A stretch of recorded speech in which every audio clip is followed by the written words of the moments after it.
Good evening and welcome to the May 9th Cedar Springs Public School Board meeting. And we will begin with the Pledge of Allegiance. If you'll rise, please.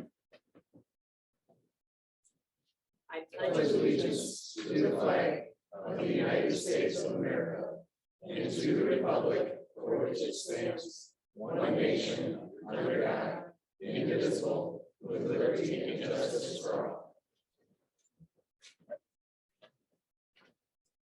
Thank you. Thank you for joining us on this warm evening. We'll get the air conditioning going again sometime. So,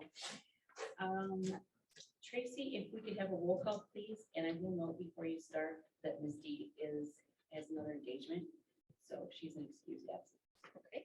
All right. So Trustee Bowser, excused. Trustee Rivard. Here. Trustee Vanderhyde. Here. Treasurer Gilmore. Here. Secretary Slager here. Vice President Schaffner. Here. President Reed. Here. Thank you. And we do maintain a quorum. Our next item would be the adoption of the agenda, and I would entertain a motion for as presented. So moved. Support. Any discussion?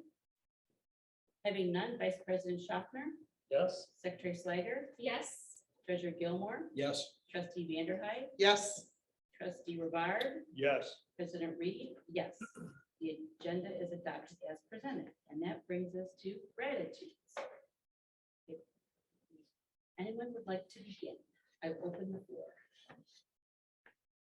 Well, we talked about signage last meeting and being grateful for that. And I'm grateful the sign is now up at the middle school. So that's seeing those projects being completed is always exciting. So continued progress in other areas around the campus. So grateful for the work.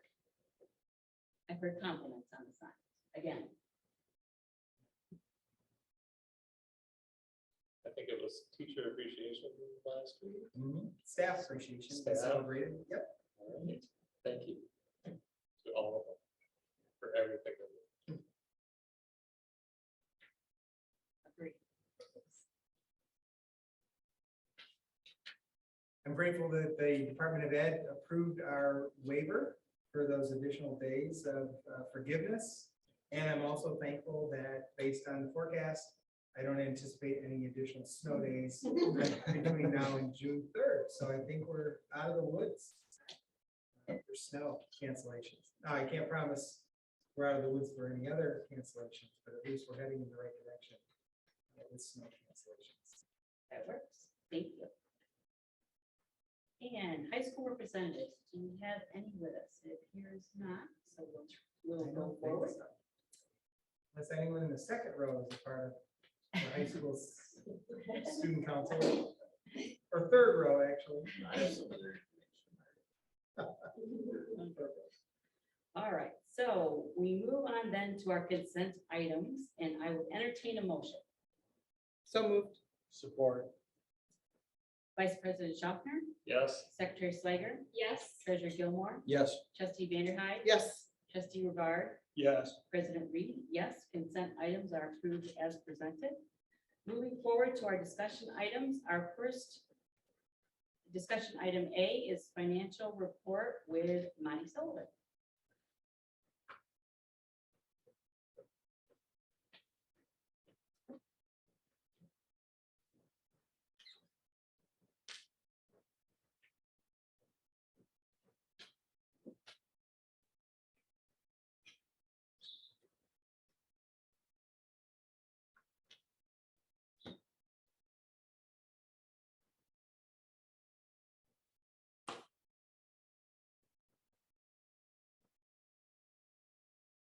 There we go. Likely have already taken a look at all the documents that have been uploaded, both in the discussion area as well as the extras. Does anybody have any questions off the bat that I can address? All right. So we'll take a quick look at the general fund as of April 30th.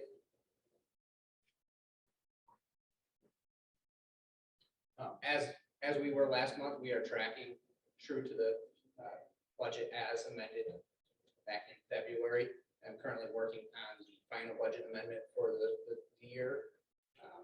As I mentioned last year, transportation for our general ed, transportation is looking like it'll be approximately $100,000 less than what we budgeted in Amendment 1. A large portion of that would be the 10 school closures that we had during the year.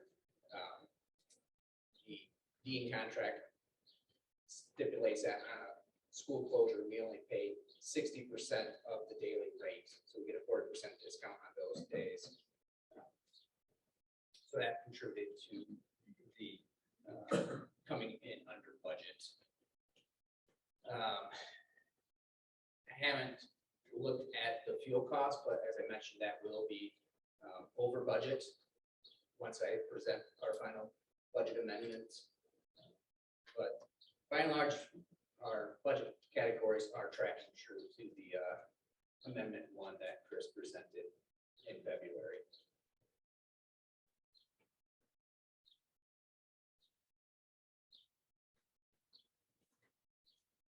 Going back to the financial report. In addition to working on the final amendment for the FY 21-22 school year, I'm starting to work on the fiscal year 22-23 budget. Currently, let's see if I can pull this up for us a little bit. All the executive branch, both House and Senate, have now released their budget recommendations.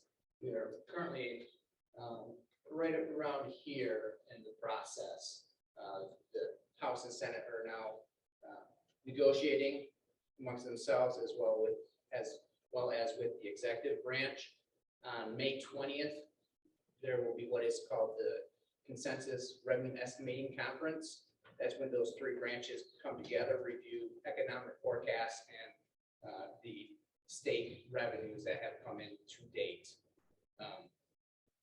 Currently, the revenues that have been recorded are coming in, outpacing the projections that were set back in January, meaning there is more money to be allocated to the school aid funds. The big asterisk on that would be inflation and the impact that that will have on the economy going forward. So right now, the projection is that there will be a budget approved just in time in July, right after we have to adopt our budget at the end of June. So anticipate there being some changes from what I present in June to what actually is passed into law. I think that kind of become the norm over the last 2 or 3 years. So.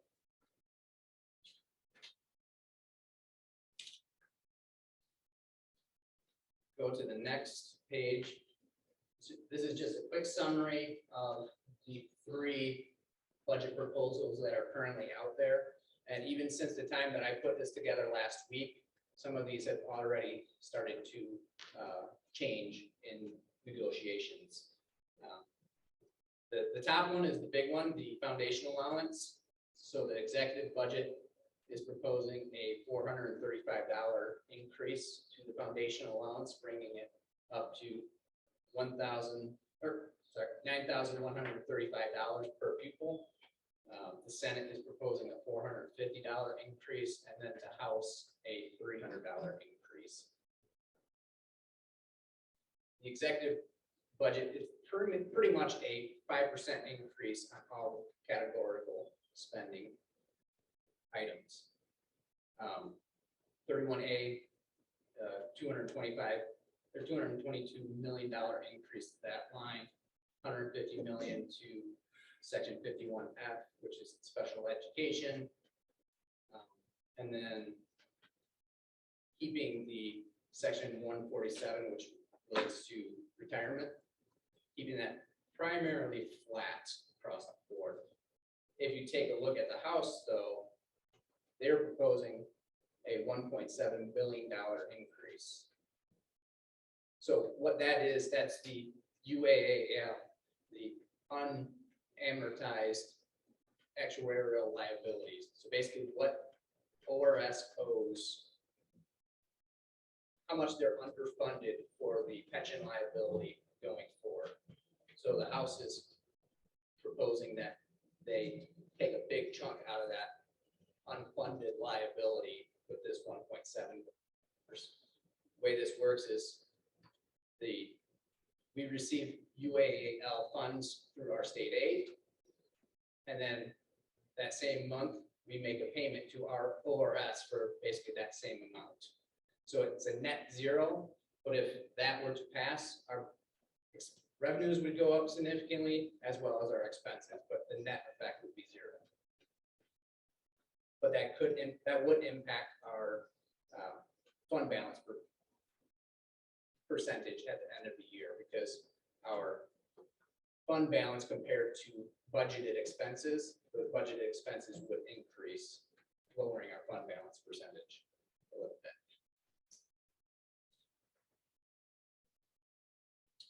Would that $1.7 billion increase reduce our monthly payments? It would increase it. Whatever increase we receive for that 147 C, C, right. it's an in and an out. So the 147C every year is an offset. Yes, That never changes. it's a net zero. Right. Okay. The 147A is an offset.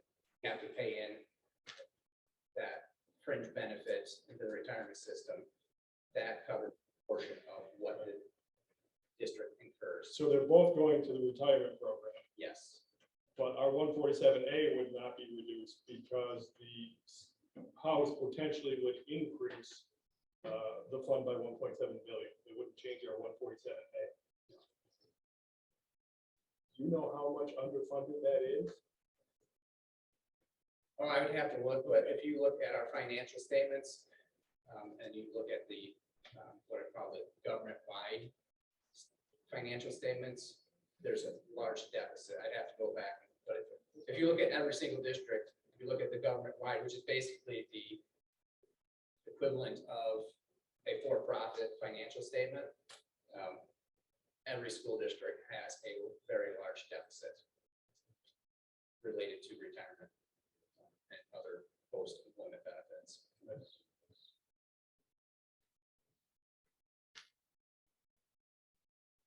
Few other proposals that are included in the budgets are educator attraction proposals.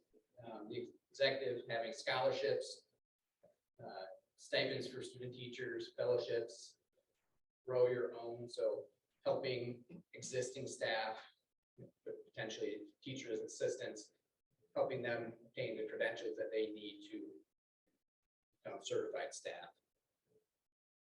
The Senate is obviously very lean on that proposal. The House has added a little bit more. And then this last one, the educator bonus. The only one that has that is the executive budget. Some questions related to that would be, who would be covering the fringe benefits associated with those bonuses? As it's written, the districts would pick that up. So the educators, the certified staff would get that bonus of $1,000, but all the associated benefits of FICA, whatnot, workers' comp, would be on the district. It sounds like that one likely will not make it through the negotiations.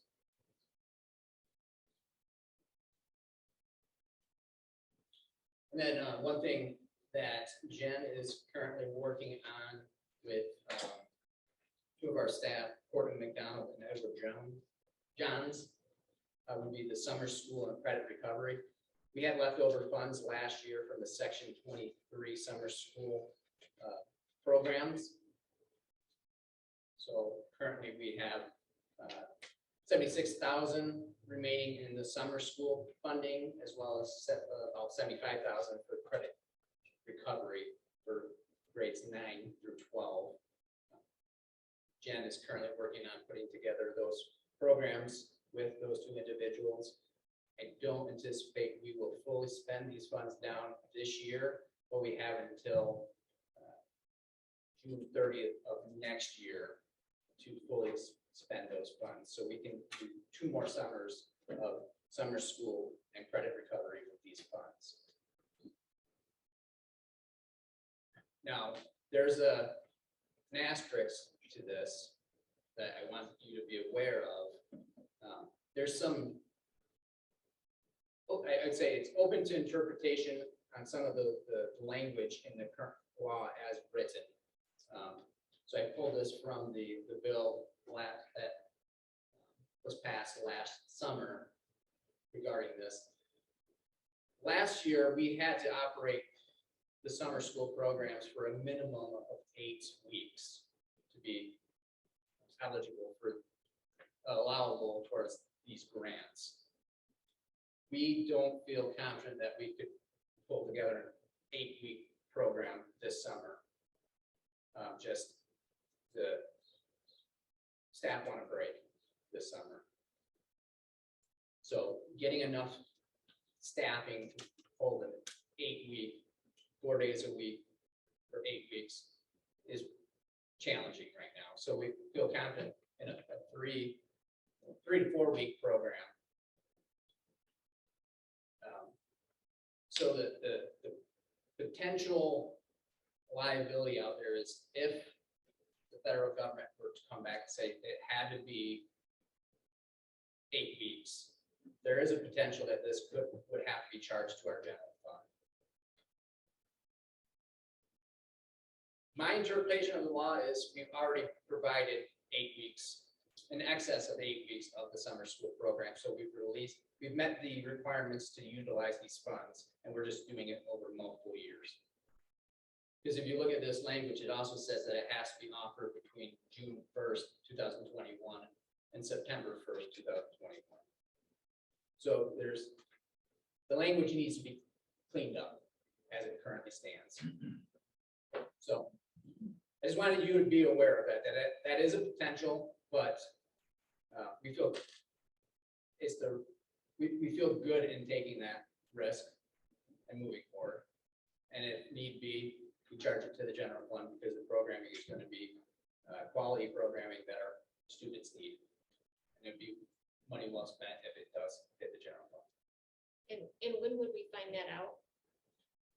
That would be down the road, with any potential audit. But I think if we document our rationale and our thought process, I feel confident that an auditor would interpret it the same way that we are.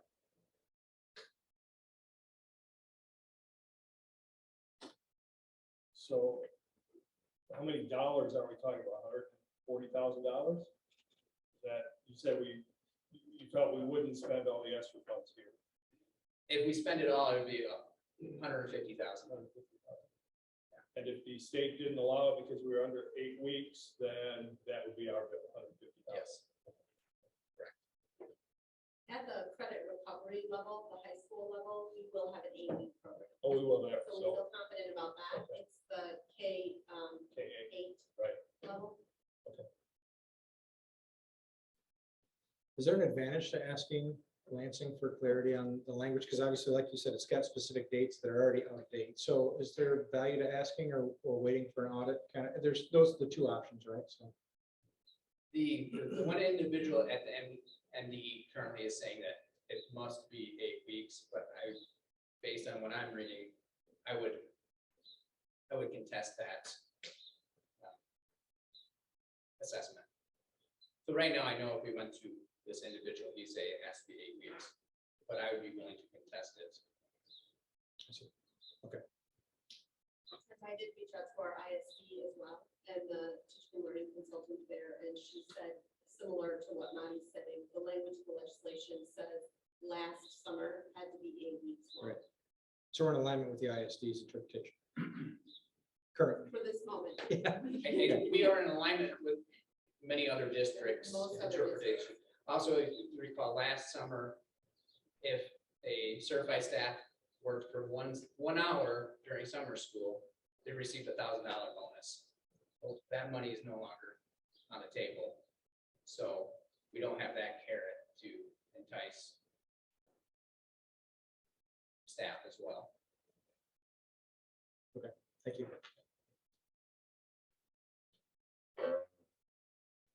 So that is all I have. The financial update. Any further questions? I do have one question. So when you provide us a budget in June, and the state hasn't created their budget in July, until July, Mhm. you're kind of, flying by the seat of your pants a little bit. How do you determine, how do you come up with your best estimate as to what the funding will be? So it is really you're operating off the information that you have that's available at the time. The ISD has a great resource in Chris Glass, who's very engaged with the legislators in Lansing. So he's providing weekly updates to the business office officials, to the superintendents. And it's really, Scott and I kind of get together and saying, what do we feel confident? Where do we think this will land? Obviously the other piece of the budget is enrollment. Projecting where we think we will be with enrollment as well. So it's putting, the budget is the best estimate that we have with information that we have at that time. And you're saying you have a little bit of insider information that might be a little more specific than the numbers you're giving us as we get closer to that date. The information is being updated. We're receiving updated information on a weekly basis.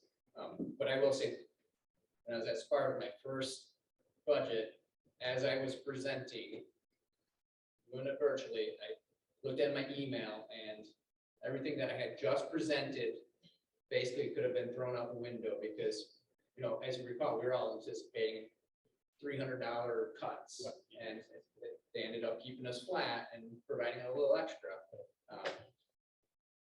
Hopefully, it won't be that volatile. It shouldn't be that volatile this year, but And we have budget updates and so forth. Yes. So, yeah, I understand. I just wondered where you came up with the information. Thank you. And it is an election season, No? and so, people will be more likely to lean favorably towards supporting schools. Yeah, it's interesting. Chris Glass's forecasts in March, based on what he was hearing in Lansing, were $500 to $600 per student. But then, as those conversations get more detailed, and they start to identify some other areas of priority, obviously we're in a different place now than what we were. I liked it a lot better several months ago, but I think, as we get closer to the date, it just helps their priorities become clearer, and then the allocations of resources become more clear as well. thank you. Thank you. Thank you.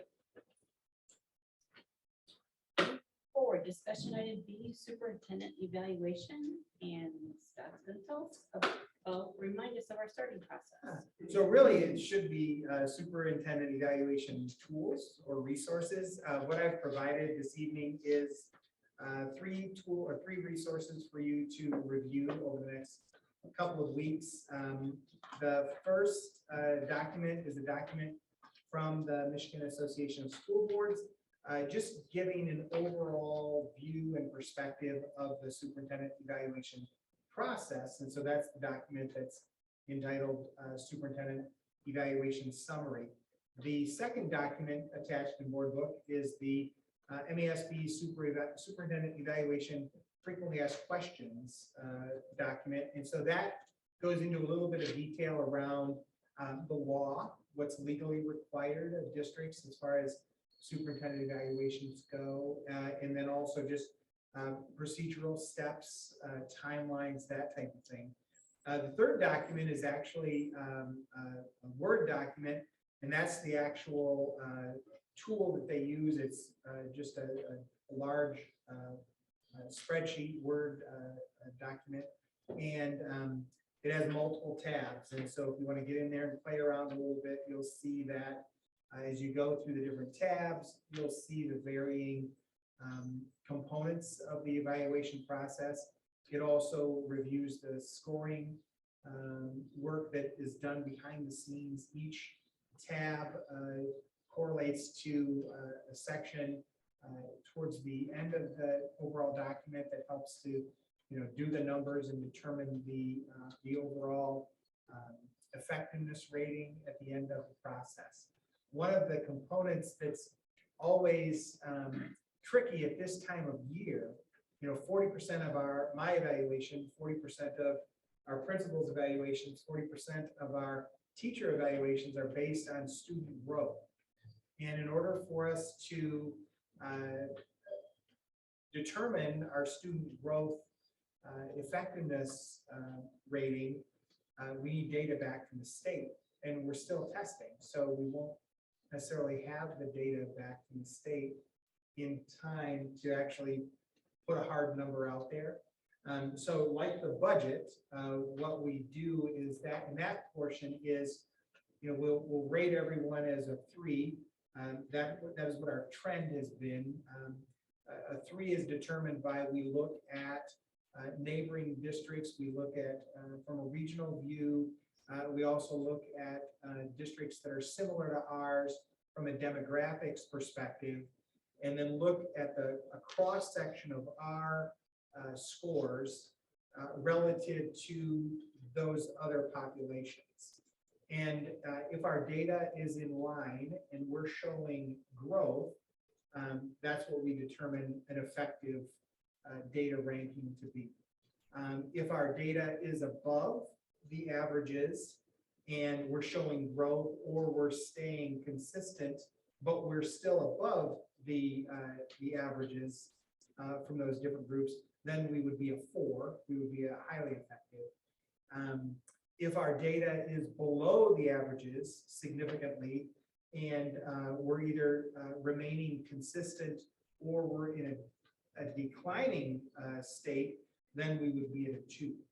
And so consistently, our data is within the averages and we're showing growth. And so we can confidently say we would at least be a 3.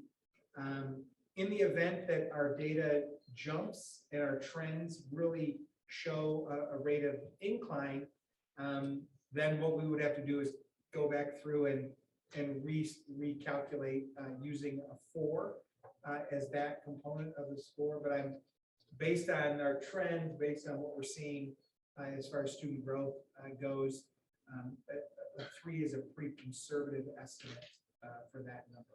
And that's what we've used for the last 2 years on that aspect as well. It's one of those ironies of the evaluation process that it's not an ideal situation. You have to make a lot of generalizations. I understand the concept from a legal perspective, what the legislators were attempting to do in their efforts to put those measurables into the process. But it's a great example of the application of a business manufacturing production standard into a very dynamic, multifaceted, multivariable equation. And so while we would love for there to be changes to the evaluation process, we believe there's value in the evaluation process. We believe there's tremendous value in the feedback that our staff get through the evaluation process. There are clearly some areas that could be addressed in Lansing, but right now it's just not high enough of a priority to get any movement. So we'll move forward with another year like we had last year. So I'll be finalizing my final assessment, or my final self-assessment, and I'll get that out to you in the next week. And then your next steps as a board will be to do some reflections and then come together with a final determination of effectiveness for the, hopefully for the meeting in mid-June, but if we need to go as far as the 27th, we can do that as well. But no other changes to the rubric, no other changes to the spreadsheet compared to that. Questions? So for that 40%, as far as comparing ourselves to the peers, do we use the ISD or do we use the same school districts every year as a cross section? What's our methodology for that? So we use the county, but then we also use, so there are different firms. One data analytics company is called IDEX. And they are able to help identify appropriate peer group districts based on socioeconomic standards, based on enrollment, based on demographic conditions, based on regional economic considerations.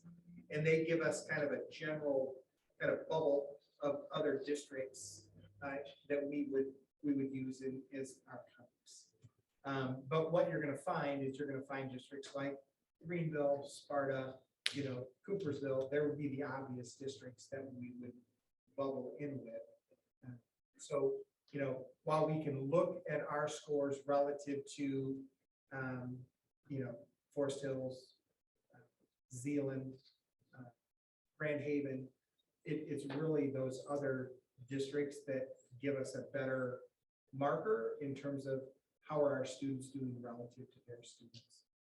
And really, at the end of the day, all of that data from those, those state level assessments are as much an aid for us to say, okay, not just how are our students doing, but how's our curriculum?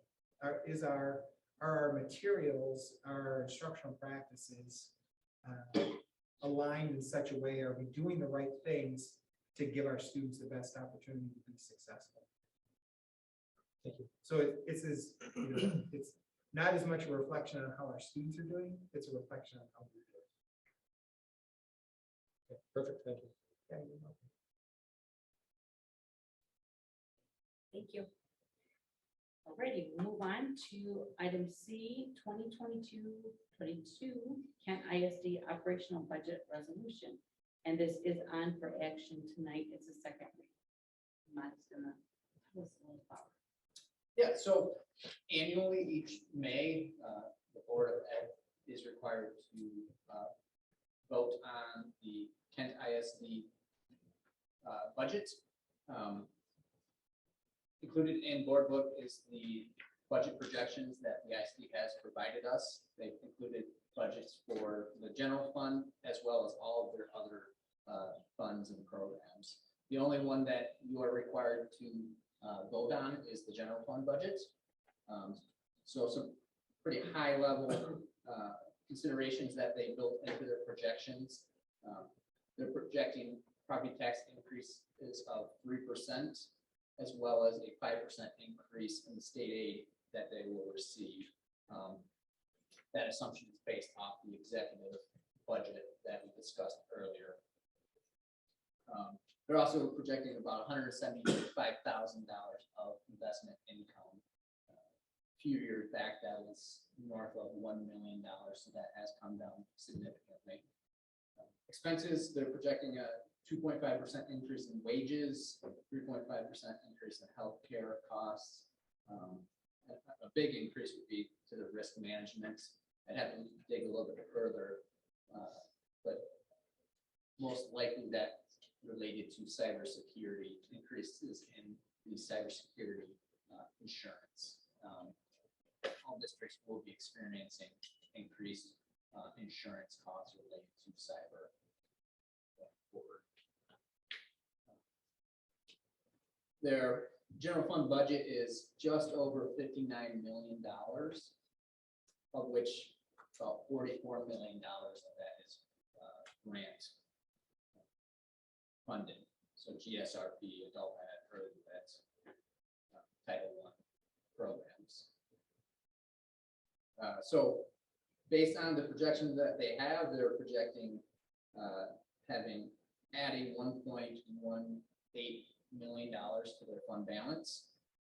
bringing their total fund balance to about $7.6 million at June 30th, 2023, which would be a 13.03% fund balance.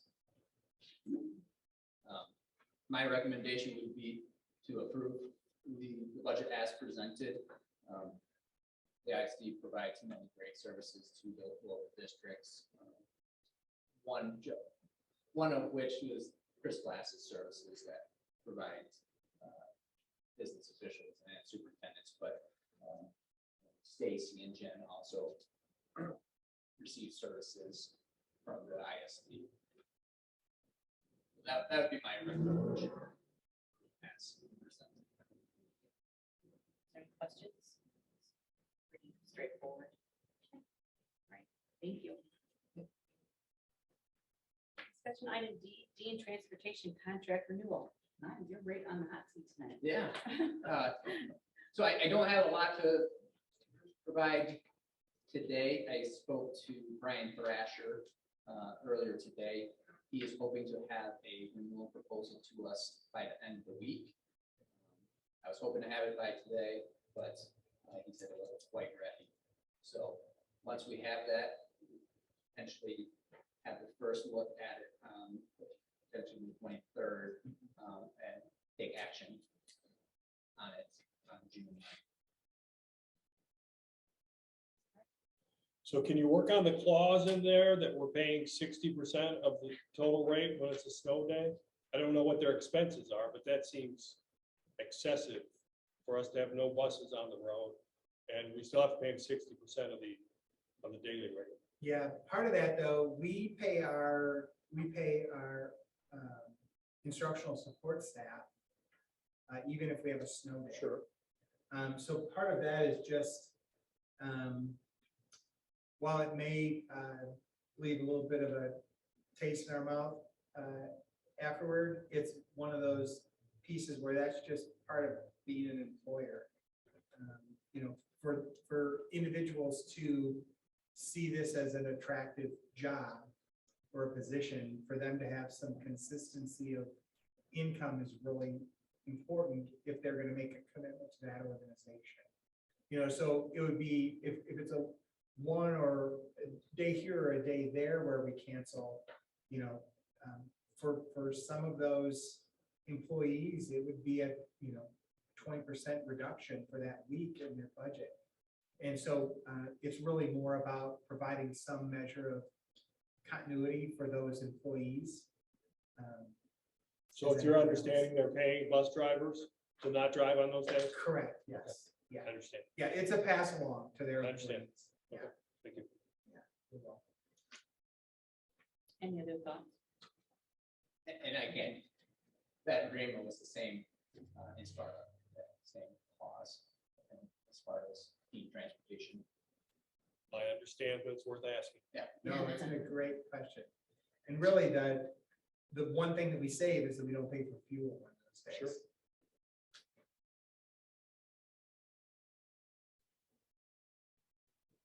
All right, thank you. Moving on, discussion item E, end of year data reporting for the 98B grant. It's Jen Hibberlin's turn. Hello.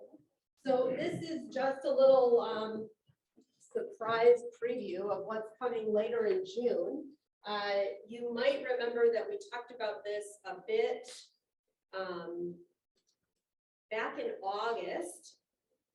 There was Public Act 48 was passed right as the school year was beginning.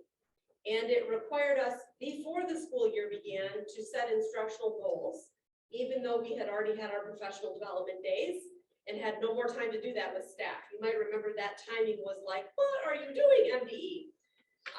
And legislature. Well, this is the end of that 98B reporting.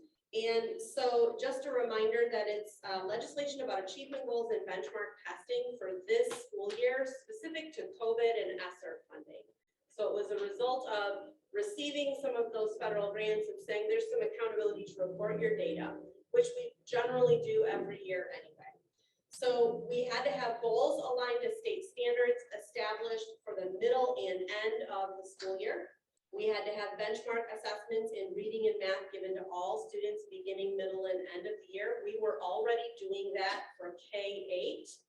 It asked that we add pre-K onto that and that we add 9-12. And those were really tricky things because there aren't very good benchmark assessments that we already had in place for those items. And then we have to report the scores to the Board of Ed and share the scores individually with parents. So we are at the end of the year and coming to the end of that compliance cycle. So I just wanted to give you an update of what you'll be seeing at the end of the year in our meeting in June. Okay, so our goals aligned to state standards look like this, that preschool students will improve their performance in literacy and numeracy, and we would hope that they would with great teaching. That K-8 students will improve their performance in reading and math, and that 9-12 students will improve their performance in reading and math. Pretty standard goals. What is a benchmark assessment? Well, as I said, we didn't have one for preschool. So Beth and the preschool staff helped identify teaching strategies gold, which was something they were using more informally. And we selected a few measures to show math and literacy and the most important markers for that. And those teachers collected that data beginning of the year, middle of the year, and end of the year. K-8, we were already using iReady, so that was quite simple. And at 9-12, math was using a local assessment. This year, we implemented Common Lit for the ELA department for them to be able to see some standards-based assessment on a regular cycle. So that was the new one this year. You might remember something that looked like that chart. That was a lot of information broken down by demographics and grade level for reading and math. We will update for the end of the year data, but it's too early today for us to pull that information because as Scott said, some of our students are still taking those benchmark assessments and they have really until later this week to finish that up. So we want to give them that full time, given that our 3rd through high school students are also taking state assessments and it's a lot of testing at this time of the year. And we want to make sure that they have the best chance to show how well they can do. So I will be sharing an updated version of that, and then we will post that to our transparency link in June. Students their scores for iReady will also be shared with their parents, and those show both growth and areas where they can improve. And then here's just a reminder of our timeline. So by May 13, all students are done with benchmark assessing. By May 18, PLCs will start talking about that end of year data, and they often use that to measure their own growth as a PLC. So Scott said, not only does state assessment tell us how our students are doing, it tells us how we're doing. Our PLCs use the data to say, what is it that we need to adjust, and then set some goals into next year. We will report this to you by June 13th and post it by June 14th to our transparency link. All right, so I just wanted you aware that that is coming. Should anyone ask you about 98B, we will be reporting that to you coming up very soon.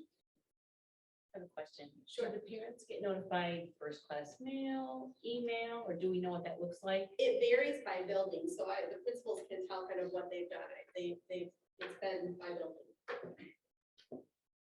Elementary are sending the reports home with report cards in the Tuesday folders on the last Tuesday of school. We give our students. Yeah, we provided notice in the newsletter that it'll be coming home so that teachers would have to talk with students about how to read it and then send it home as well, coming home Friday. One of the benefits of this legislation is that we received $12.50 per student reimbursement for iReady. So that was a nice little benefit that came from agreeing to these compliance measures in the form of some money back in our pocket. So that's a nice thing. I just had a clarification with the sharing of those reports.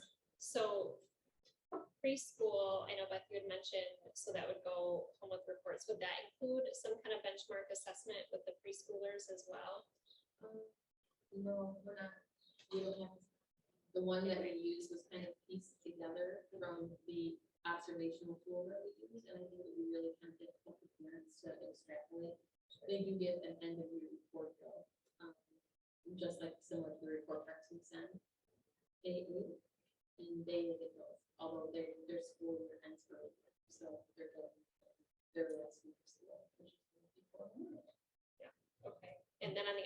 high school, 9 through 12, was that sent home with the students? They would get the students would get their information upon taking their assessment after that, and then any other information is sent.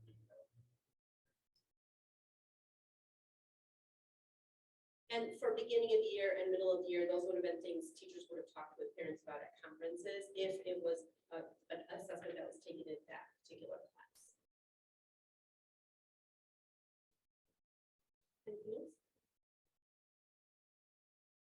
Good, thank you.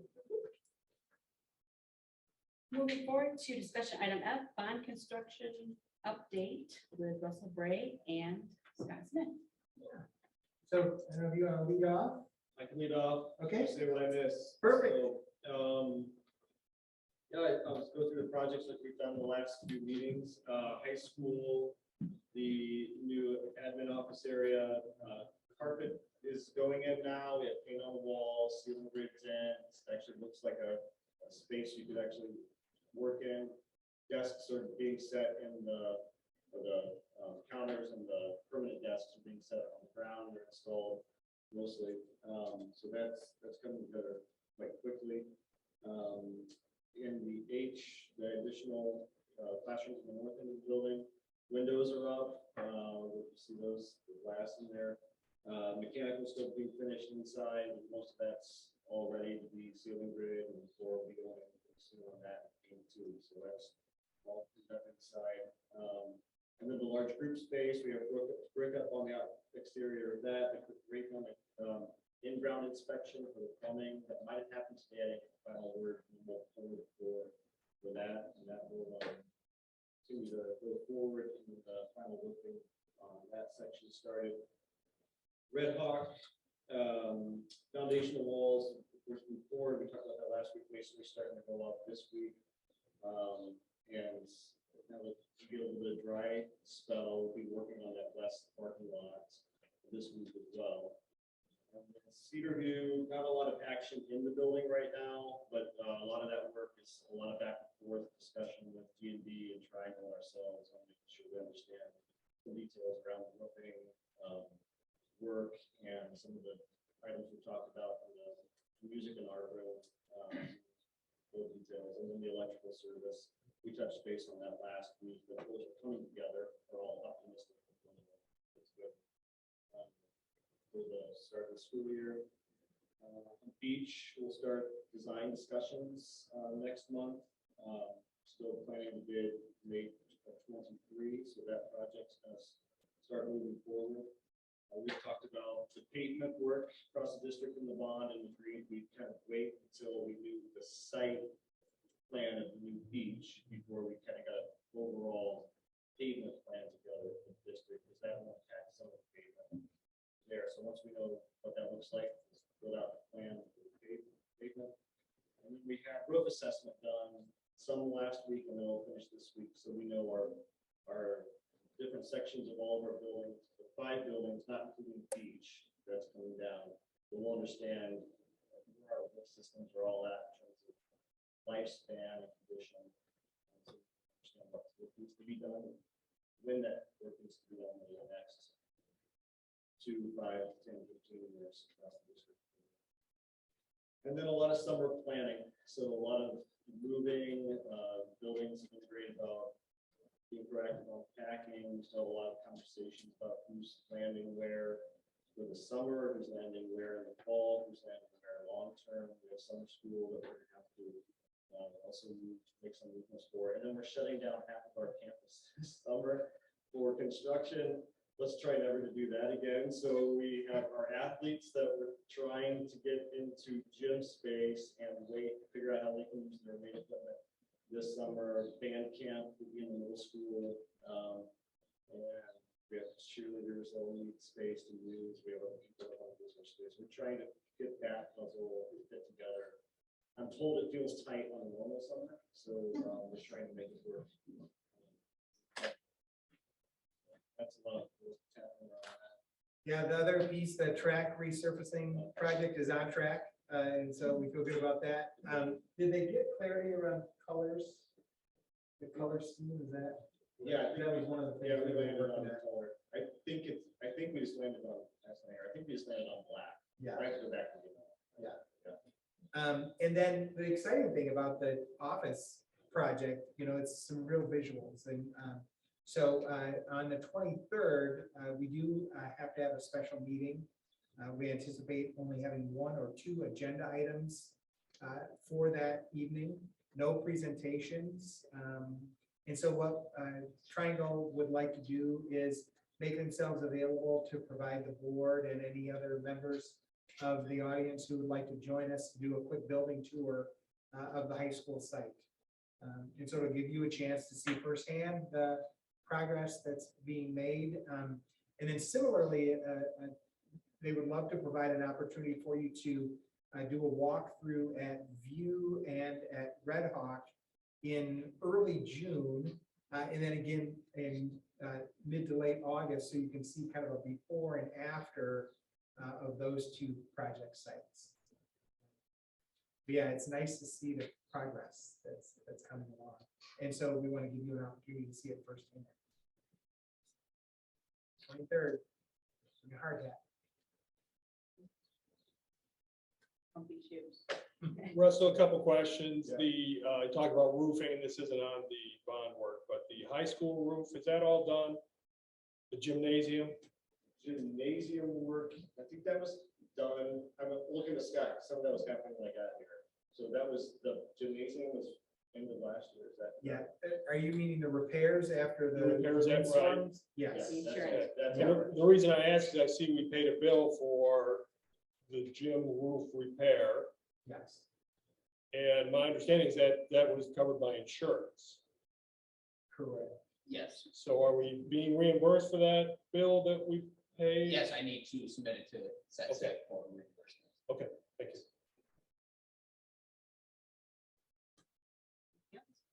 All right, one more. The high school, you said the windows are up. Can you tell us a little bit about what's inside there? We have floors and we have a drop ceiling or electric or? Yeah, we have 4 floors, carpet's not down yet, so we'll get paint on the wall first, so I think that's all scheduled to start this week, actually.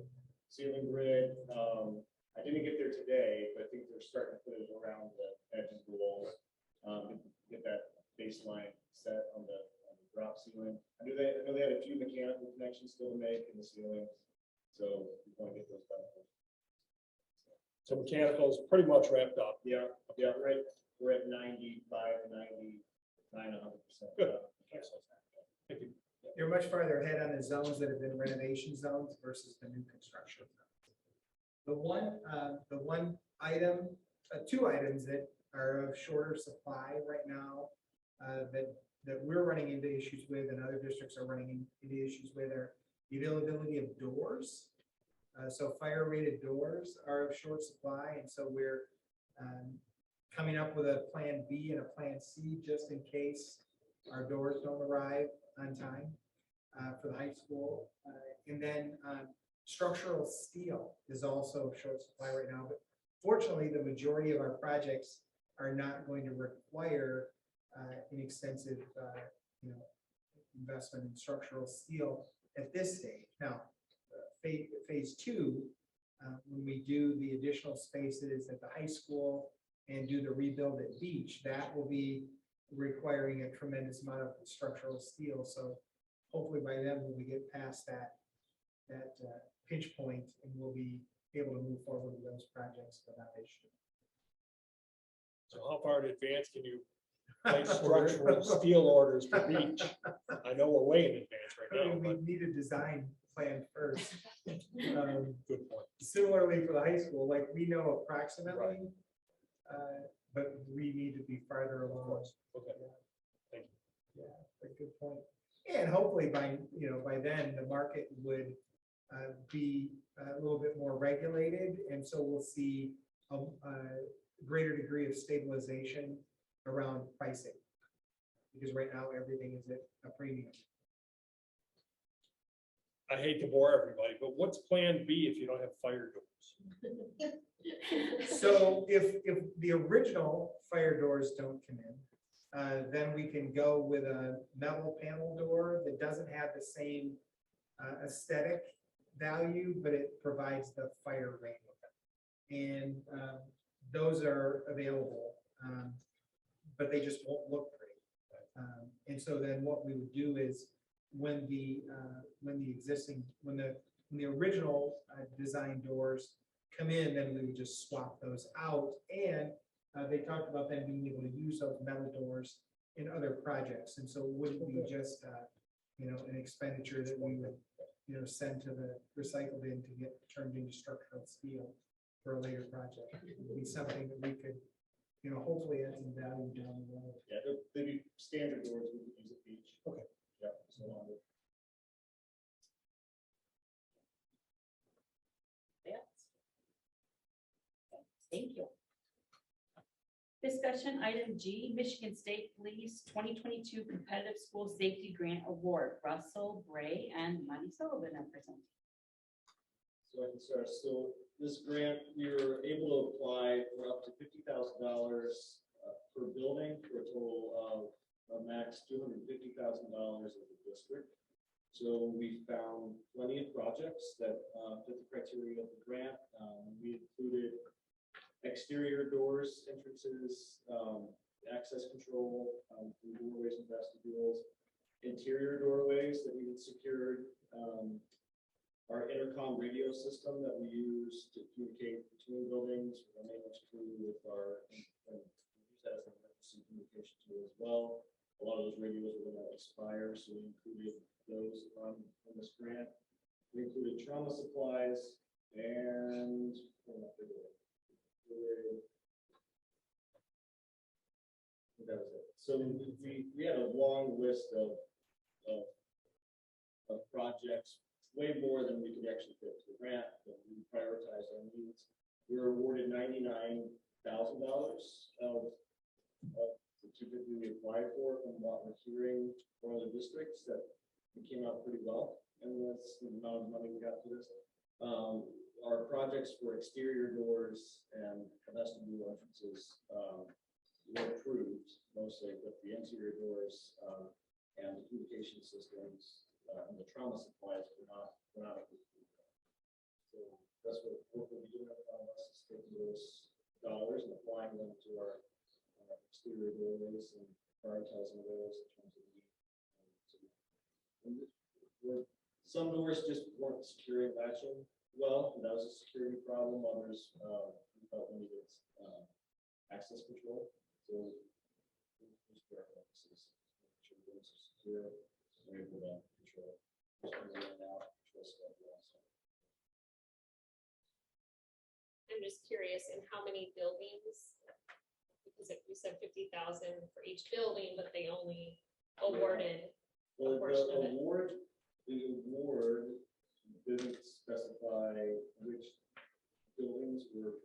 I broke it out by building, so we do this much amount. I don't have the numbers probably. It would be $13,000 for Red Hawk and $8,000 or $20,000 for another building. We got a $99,000 amount that we qualified for this one. So we'll go back through our list, reprioritize based on safety and security, and distribute those. We still need to stay with $50,000 per building. We still need to honor that. We still need to honor what we said we would do, but we'll sort through that. And the need far exceeded the allocation amount, and so we won't have any problems distributing those dollars over multiple projects and multiple buildings. So what kind of radio system do we use between buildings? So that's a little concern if we can't fund it through the grant, but you want to make sure we can still communicate in an emergency if the phone lines are down. So is the radio system we're using functioning, or do we need to make an investment? It's functioning, it'll continue to function, and we just knew we had a certain type of radio that we used. They were going to stop producing those and then supporting the maintenance of those in 3 years. So we'll have to roll out the replacement of those radios over the budget over 3 years and absorb it that way, which was the plan beforehand. When we received the grant qualifications, we realized, oh, you might be able to Upgrade early. this way Yeah. instead. So we'll be fine. We'll be able to use them. We'll have to get a different style. We'll roll it out over time. radios, school buses, technology, those are items that you try to buy a little bit every year so that you don't, because if they all reach end of life at the same time, then it's a significant hit to the general fund budget. And so you try to be strategic and by pieces at a time so that we can just spread out the hit a little bit. I just wanted to make sure that they were functioning. So I Yeah. thought they were, but I just wanted to double check because it came up, somebody may ask, so. And we always keep extra too, so we have a good stash of backups, or some emergency event. We can distribute those as well. Perfect. Thank you. But to speak to that communication piece as well, we're also utilizing, the safety team's doing a great job with Russell and Amy and Stacy Bosco as they're working to utilize some of the resources that we already have to a higher level of functionality. So for example, we have the capacity and we've been working on the capacity to provide texting utilizing our cell phones in an emergency to text information out to staff at varying levels of priority. And so we're, you don't ever, in an emergency situation, you don't ever want to have one plan. You have to have multiple plans because you run the risk of, if that one plan fails, then what's your backup? Right. And so it's a collection of systems versus one system that we want to utilize in our communication strategy. For those types of things. Very good. Thank you. Questions? Thank you. Moving forward, changing gears a little bit here, we have middle school level handbook revisions. Yeah, handbook. Right? Well, it's exciting. Yes, you, Brian. I really am. So we've got two parts that are really light to introduce, just a little bit of housekeeping for the middle level. Over the past couple of years, we've married the two between having a handbook and a code of conduct, and then we put them together into one document, so that way you weren't going through both of them. And now with us having the middle level and that transition coming between 6 and 8, it makes sense to really marry those two together, the Red Hawk handbook as well as the middle school handbook. So a lot of that will just be how things fit, and I'm working with Amy on that, and you'll have that proposed plan. Some of them will be different, like, hey, the office information is going to be 2 separate places, so parents will know Red Hawk information as well as middle school information there. But by and large, they're very similar with what's there, so just make it one-stop shopping, especially when parents have kids through those multiple grade levels instead of going to 2 different buildings with those. So some of it will just be the packaging of middle level and using that language that we'll prepare. And again, marrying those 2 into 1, because a lot of the work we're doing is bringing those staff together, the meetings that we have going to really be a middle level community.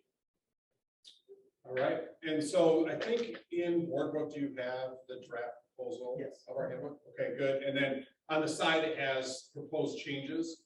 You'll see a lot of highlighting throughout it. That is like what Bill was talking about, changing 21, 22 to 22, 23, getting updated names, taking some things out because they were redundant, stuff like that. But then there's a few significant changes that you would see just to some of our policies and some of the code of conduct. One very small change in the cell phone and other electronic devices we'd like to propose is it says, students are not allowed to use them, cell phones in the classroom, otherwise, unless the teacher allows it. We wanted to add for educational purposes because that was very cloudy for kids when that was going to be.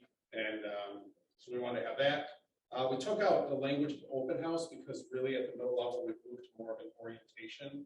So the description of open house doesn't really fit anymore for what we do. And then we wanted to look at the loss of extracurricular privileges and try to make it more of a deterrent for some of those behaviors. And the way we thought we could do that, one, keep it reserved to a level 3 discipline guideline. At the level 2, those are a lot of things. Some of those are even minors. So keeping track of, okay, the student for 2 weeks can't come to an event, that becomes really difficult to keep up with. And we want to keep this as really one of our more intensive discipline practices. And so we've added to in level 3, changing a second and third offense from 4 weeks to the remainder of the school year. And just a reminder that what that means is a student could not attend sporting events as a spectator. The athletic handbook covers playing sports, attending dances, attending field trips, things like that. But if you'll notice above where it describes loss of extracurricular privileges, we would add in there an appeals process. So if a student did lose all privileges for a year, they could meet with a committee of teachers and administrators and say, I would like to have the opportunity back. Here, I have not corrected the behavior, I haven't repeated it. Here, look at my grades have gone up. Here's my case, I own the behavior, I've learned from it, I've moved on. Can I have these privileges back? And then that committee can make a decision. So making it more of a deterrent on the second and third offense that you have an opportunity to earn back, which we would tell a student if they were being disciplined at the second and third offense, we'd say, you're losing these privileges, but you're gonna have this opportunity. So we just think that would be more of a deterrent to approach it that way. And then the only other thing, there was an addition to the use of vaping devices a couple of years ago that said that students wouldn't be able to attend a dance for up to a year. But within level 3, it's only in vaping. So if you vaped, you would lose those dances. But if you were using marijuana, alcohol, there's also like physical assault, extortions, pretty serious things. That isn't a consequence. So we felt that let's take it out of there. It is already covered by our second and third offense extracurriculars because that applies to dances. So we just recommended that, cleaned it up to take that out of that portion on me. And for clarity, you don't have the red line strike through version in board. Oh, You just have the summary version. We'll make sure that we get that to you for our next meeting. so any Just so it's questions on, easier to see the changes. sorry, No, what questions might you have that, I know that's just a quick run through, but we come back in June for action, is that correct? You guys all have my email, so if you have other questions, you could pose it to us if something came to mind, like what were you thinking here? I'd be happy to explain it. It's the appeals process. I would question, will you be putting something specific in place that we'll see besides the senior building administration? So Usually with that, we like taking a page, it's almost reverse, using the athletic code of conduct with appeals process for eligibility, putting in committee, a couple teachers there, administrator, counselor, people we see fit to be able to really work with the student and support them. And that administration also talking to the parents with that to make sure they understand the process. It's not a gotcha, it's part of that restorative. And we'd probably be a little bit flexible because, you know, we want might have members of the house, might have a counselor, it just depends on the student, what their circumstances, as to who the appropriate stakeholders at that are. But yes, there will be some type of structure put together as to how those committees operate, it just might not be defined. Okay, thank you. No.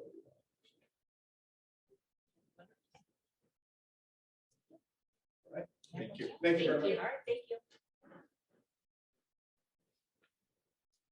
All right, that brings us to the portion of our meeting for public comments, and this is the time where the board would hear public input for 3 minutes. And we won't be commenting on the public comment, but we're listening for input. So do we have anyone who's turned in a sheet wanting to speak? I do not.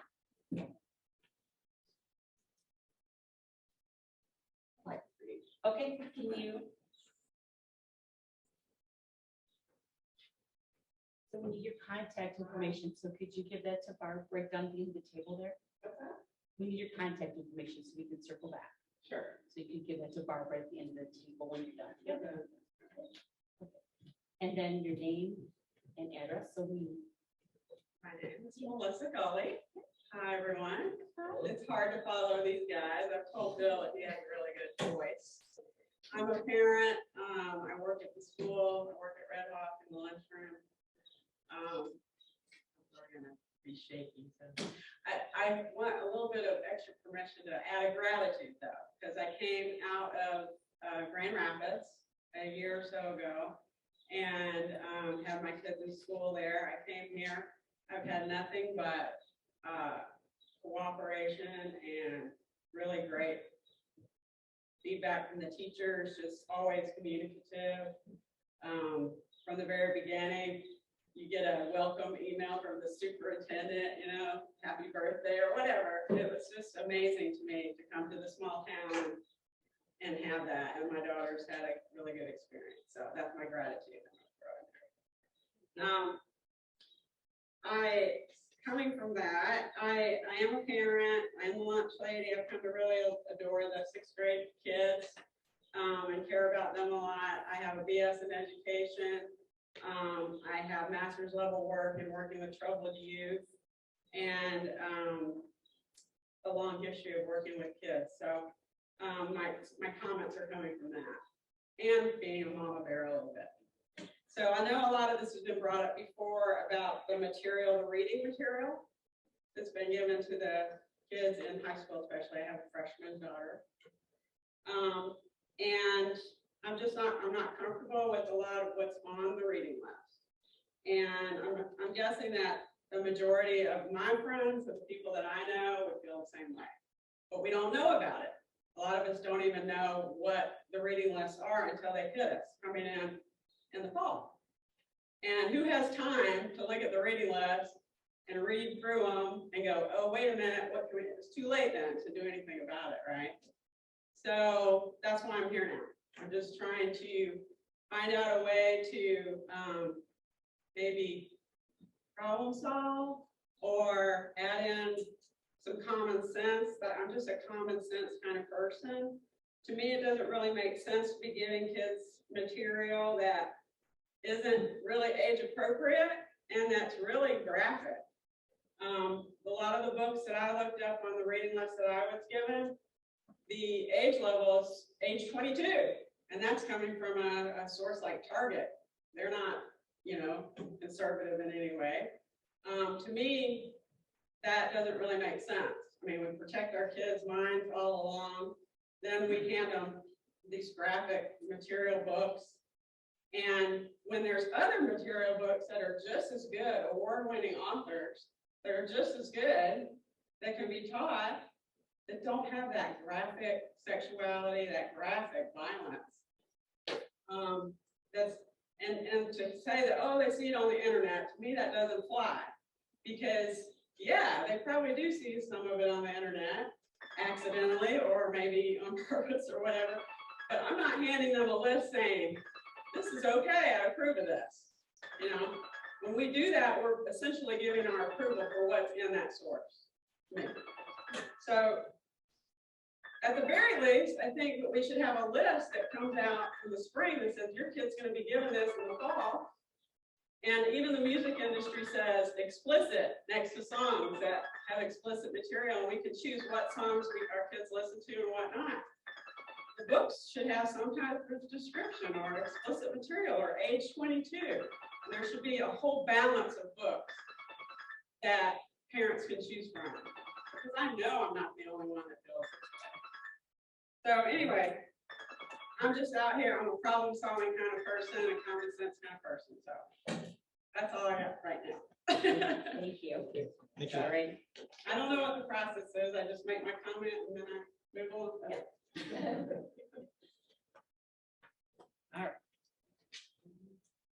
That winds us up for public comment. I don't think we have anyone else. All right, we will move forward to our action item for this evening, and we have before us the 2022-23 Kent ISD operational budget resolution, and I would entertain a motion for as presented. So moved. Support. Any discussion?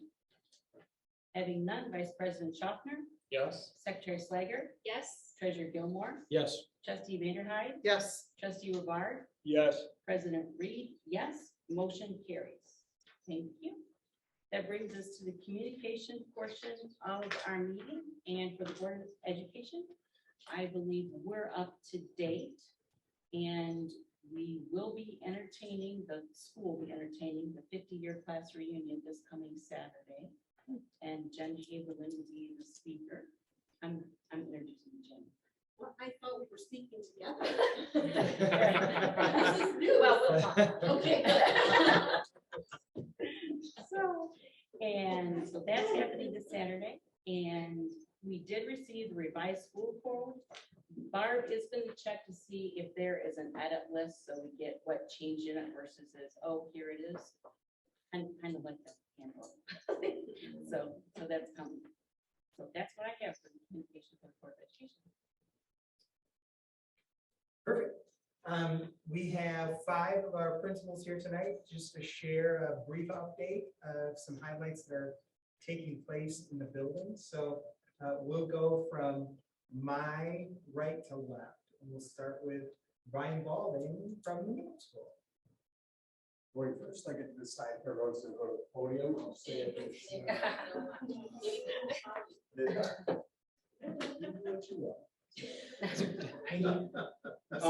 So, yeah, we are getting out of, like Jen had said, assessment season. Very excited, time to have fun. Not that taking assessments aren't fun, but we have some kids who literally have spent half of the last 3 weeks on an assessment of some sort. And unfortunately, but it is what we have to do. So now on to some good stuff.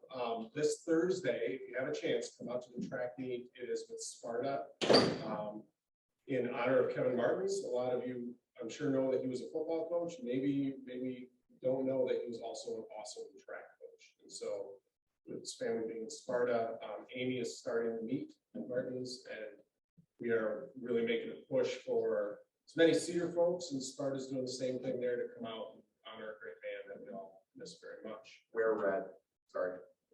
Wear red, don't wear blue, yeah. Wear red.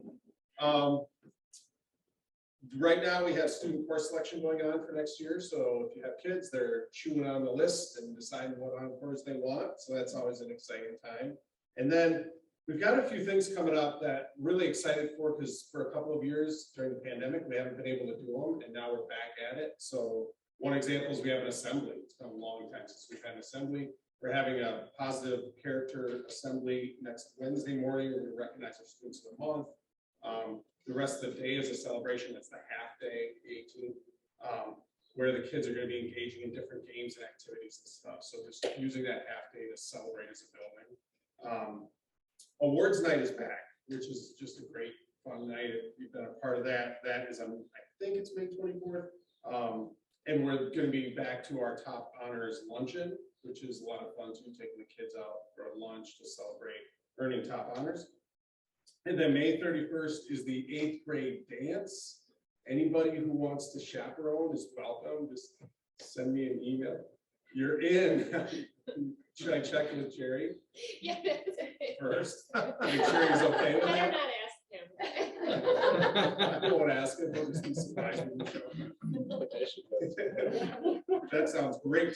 So anyway, just really excited to get back to some of those things, and kind of a normal end of the school year where we're going to wave the buses on, big crowd, and then have a cookout with teachers, and just missing that for a couple of years. And now I know staff and students are super excited to get back at it.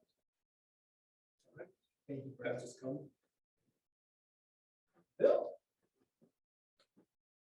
So gotta say, piggybacking the same thing, my number one was, hey, we're done testing. So that's a really good thing. You're gonna hear that a lot. Really want to give a shout out to teachers and students though, to really grind it out, show some grit there. It was really good to see. You know, we've had trying to make learning fun and not taking away the instructional time is like a special blend. And we put some play in the day with March's reading and Maya's math months, and doing some spirit bingo cards for students to be able to participate in class and say, hey, what are some things we can do here, and check them off. And have 30 activities that, you know, can be like read outside at home, read to a sibling or a pet, things like that, to really encourage reading both prior to MSTEP and iReady, as well as the Maya's Math, given that early celebration as we were finishing up those components of the testing, and just to make them a little bit of fun as well. Our take-home packets that we had were also a bunch of learning games to try to infuse some of that at home and having fun, being able to interact with parents and siblings, and not always being around homework or like, hey, do this problem. It's being able to make a game of it and just infuse a little fun in there at home as well around some of our standards. It's funny, I laughed when Brian was saying character assemblies. We've gone to full assemblies as well. I never thought as an educator, I'd be like, we have assemblies. And it's been really good to celebrate encouragement and empathy with our kids and kick off respect as our final character trait that we're celebrating and showcasing this month of May with our students.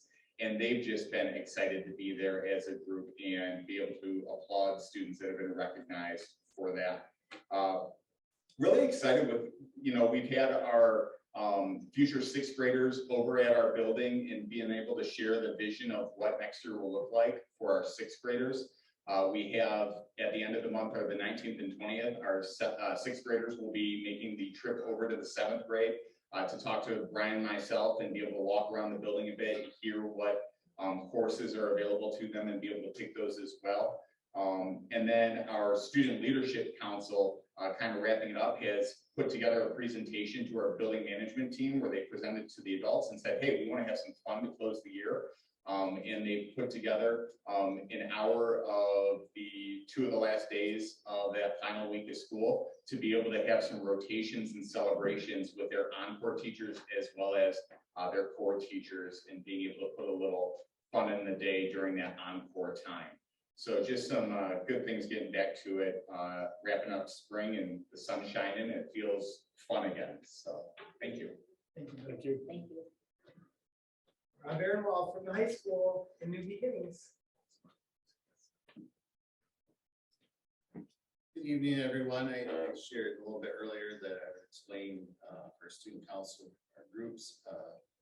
They've had a very busy weekend and they're actually in a very busy time right now at the high school. We just had our prom last Friday night at over 450 students. That's the first prom that we've had since May of 2019. So it's been quite a long time coming, and had a great time at Frederick Meyer Gardens and Sculpture Park. They also been involved with getting their new student council officer applications looked over and interviews scheduled and getting ready for the elections on that. The seniors, of course, are finishing up their classes, but even the underclassmen and the seniors are currently involved in their second week of AP testing. So we have a lot going on, and I know that they are very thankful to be able to work on some of that tonight. Let alone the Mother's Day weekend and everything, on prom and all that. So I think they're catching up on a few things. So they had their priorities right. So what's all been going on at high school? We celebrated Cedar Pride Week in our positive school culture and climate before we went on spring break. We came back from spring break and went right into our M-STEP testing with our students from April 13th through the 28th, where our students who are juniors took the SAT, the ACT work keys, and the M-STEP science and social studies testing. And then our 9th and 10th graders all took the PSAT, and then we had all the makeups and the accommodated timelines and all of that. So that finished out well, and I think we're just starting to get some preliminary results even back from the science and social studies. As I've indicated, we have AP testing went on, 18 different contents that are testing. That's more than the courses that we offer, because you can take an AP test without having to actually take the course. And we've had some students that have been doing some studying on their own for those courses. Over 334 exams will be administered during this time period. So very busy 2 weeks for our students taking those tests. The senior classes, they will be finishing up. The last day for the seniors to attend is May 18th. They'll be taking their final exams the 16th or 17th if they do not meet the exam waiver policy. They'll have their senior walk through the hallways on May 18th as well, that we invite the parents in to be a part of that day at about 10:30. Parents will be in doing their locker decorations, and then on the 16th, we have the highest honors luncheon, which obviously you will all be invited to on May 24th at 11 a.m. The senior honors convocation on May 25th at 7 p.m. and then commencement at Red Hawk Stadium on May 26th at 7 p.m. The Senior class itself has been doing an outstanding job of getting their free application for federal student aid applications in. Their numbers are up. At this time last year, we had 70 applications completed, not just submitted, but completed. And this year we have 96 so far. So that's a good indicator that we may have even more students continuing on in their post-secondary education with either a 4-year or 2-year university or college. We'll also be administering the MyPie survey to 9th and 11th graders on May 23rd and 24th. This is the Michigan profile for healthy youth. It's something that we use both for our health education committee, for just even looking at for MTSS purposes, and then for some grants information as well. The semester exams for the underclassmen will take place May 31st through June 3rd. Some feedback from our first semester calendar this year of 3 exams over 2 days was a bit too much from students and from parents that we heard from. So with the way the school year is ending, we're going to divide that up a little bit and do 1 on the 31st and then 2 on the next day, 2 the following day, 1 on the last day, because we collect Chromebooks and a few other activities that we have to do. So it's working out real well for us. The FFA had their 75th chapter banquet last Monday night. Mr. Smith was in attendance and maybe others to the banquet piece. They celebrated their year of work. They also announced that from their skills contest, which if you remember last year, we had a team qualified for nationals in forestry. Well, this year we have 2 teams qualifying, one in agronomy and the other in environmental science. We have the state runner up for ag mechanics. So if that first place team cannot go, the ag mechanics team will be up for that. And then a 3rd place finish for land conservation. So we have quite a bit of improvement in the number of students qualifying, replacing, I should say, for state competitions.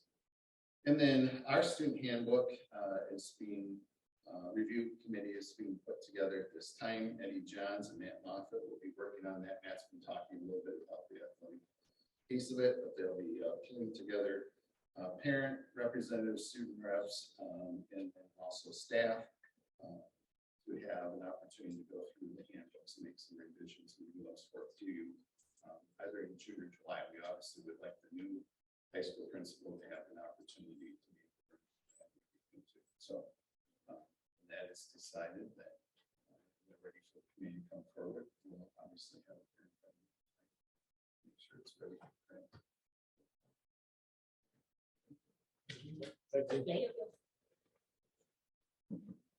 Beth Whaley, principal at Trails. Hello. Carol and Trish and I have been working really hard the last 3 years to really align what we do with the elementary schools, because most parents have kids in more than one building with our grade level buildings. And we really felt like it's easier for parents if we are collaborating with it. So Carol and I are actually presenting celebrations for all 3 of our buildings tonight. I have half and she has half. We're having a literacy carnival on May 31st. The PTO is working with us to do that. View has always done it, and it's a big hullabaloo, and the kids get super excited. And this year they invited Trails and Beach to join. And so it's going to be it's going to be kind of around the staff parking lot and on the property on View and on the property on Trails. And everybody's going to get a take-home summer packet of literacy games and work to do, building Tiffany books. We're collaborating with our community partners, and Camp Rogers will be there, and the library will be there, and North Kent Connect's going to be there. And we're just going to make it a beautiful family-friendly literacy event, kind of to end the school year with celebration. We're really excited about that and being able to all be together again. Each of our buildings are having field days again this year, which is great. Again, all the things that we haven't been able to do that we're able to do.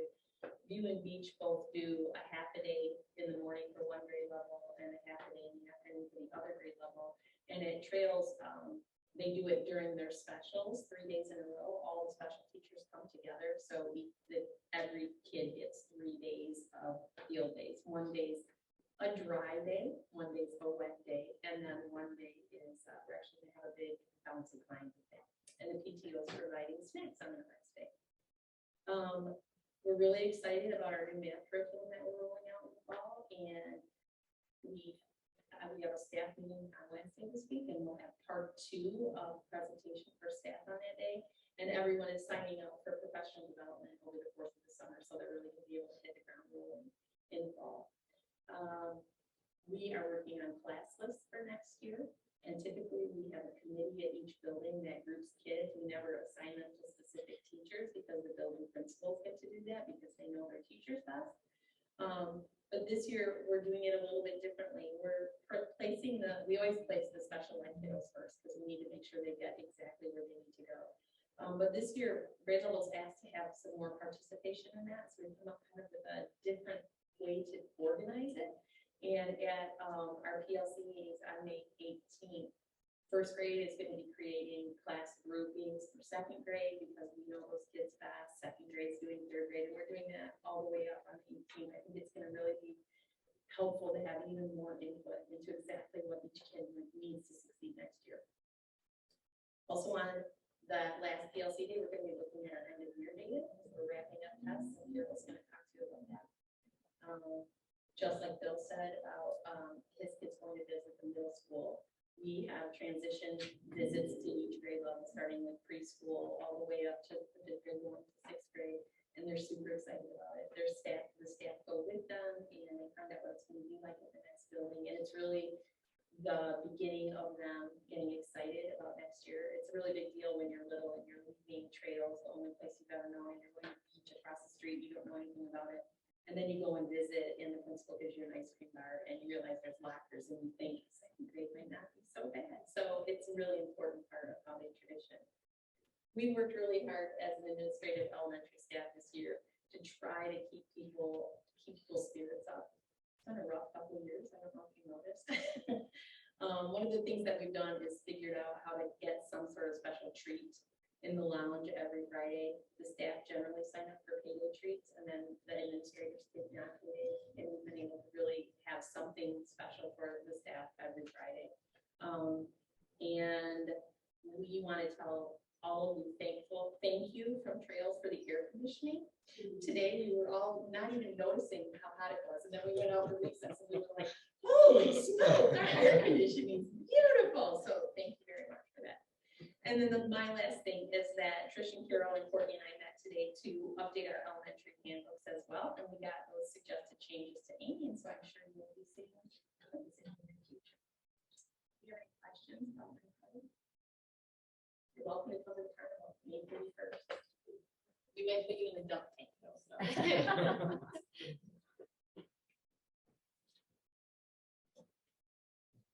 Good evening, I'm Carol France from the Florida Building, finishing up with the elementary. We are wrapping up the assessments. I had a 5th grader assessing in my office today, and he said, Mrs. France, I'm so over testing. Can you make it stop? I said, buddy, I wish I could. But he has done social studies and science, math and reading for MSTEP, and he did iReady. Then he is starting a cadence tomorrow. And they're also doing band fitting, which he says is kind of a test. So they were doing band fitting, and then they're doing the AP math. That kid has done nothing but tests for 3 weeks. So my heart went out to him. So, but we're finishing them up. This is the last week of that. So we're excited to see those results. We are excited for our new furniture. It's amazing. We have a new furniture smell. We're looking forward to matching that new carpet and new paint smells that's coming. It's looking gorgeous. Getting rid of some of the junk was hard, but we purged and we're moving on. It looks great. We're starting to box, and thank you, Russell, to the team for helping collaborate with us on how the best way to box up stuff. Because if you've ever been in an elementary classroom, they've got stuff, and it's all got to go out so all the new can come in. So we're slowly working on how we're going to make that happen. And Sam, our project manager, has been amazing, and Russell, anytime we come up with a question or suggestion, they either say great or no way. So they've been awesome with that. We've been doing Special Olympic bowling every Thursday and really focusing on inclusion and acceptance. And that was our theme last month. We had an amazing assembly, so another assembly, and it was an acceptance assembly where our special needs students were signing, where our gen ed students were singing. It was a beautiful, beautiful thing. We're also working on continuing working, supporting our mental health with our staff, because it has been a hard couple of years. We do mental health check-ins with them every month and surveys, and they can respond to us anonymously how things are going and reach out for help if they need it with that. We have field trips coming up this year. We just finished up our choir concert. We'll all have our PBIS celebrations at the end of the year coming up. For Teacher Appreciation Week, our PTO gave us a beautiful luncheon from Cuts, which, OMG, that was so good.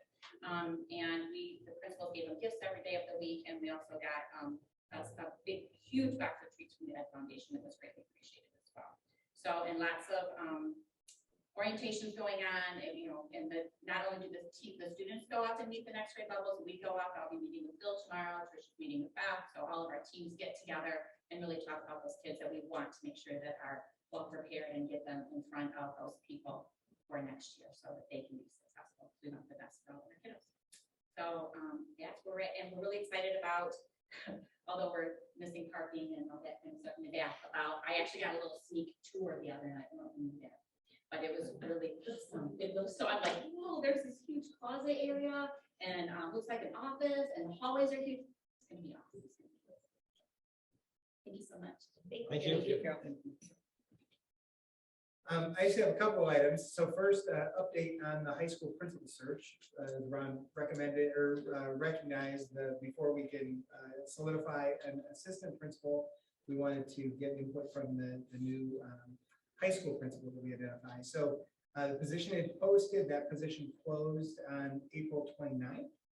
I reviewed candidates. We had 16 qualified candidates. We had over 20 applications, but in terms of qualifications, there was a little bit of a gap there.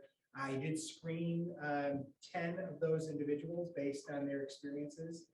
And we've actually narrowed our search now to 5 people.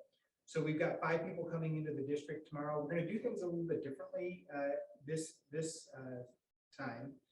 Typically, we would have more people involved in the first round of interviews and then fewer people involved in the second round of interviews. But because of the dynamics at play and all of the things that are happening, the availability of students and staff right now and substitutes being at a premium, we'll have 5 individuals that are going to come in and meet, have a conversation with the district level administrative team. And then we're going to narrow that pool down to hopefully 2 or 3 individuals. And we've got plans to have those 2 or 3 individuals back into the district on the 16th, which is next Monday. They'll do a brief presentation around, what it will take to be successful at Cedar Springs High School from the perspective of a student. They'll present that information to students. They'll have about a 45-minute window with a group of our students. Similarly, then we'll have a group of parents in.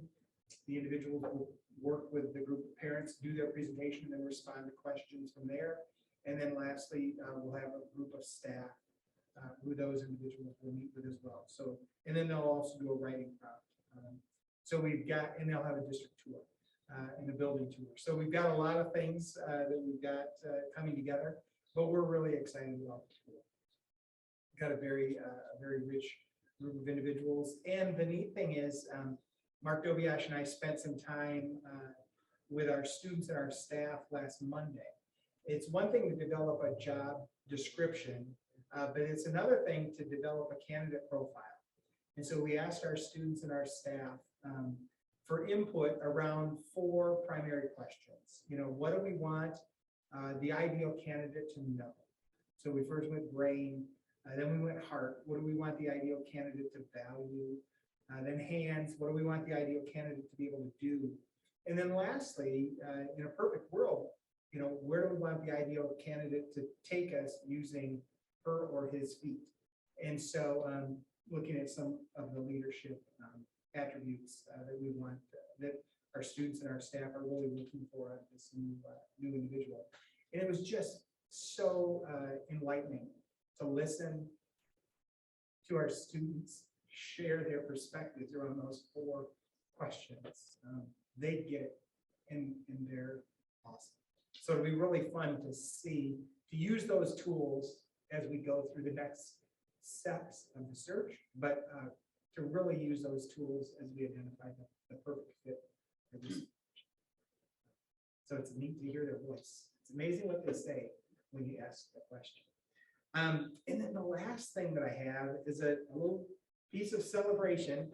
I should have had Tracy bring her sash that she received several years ago, but Tracy received an award of distinction from MASB, and so I'm presenting that to her on behalf of the Michigan Association of School Boards. So a certificate of achievement and award of distinction for Tracy Slager. So,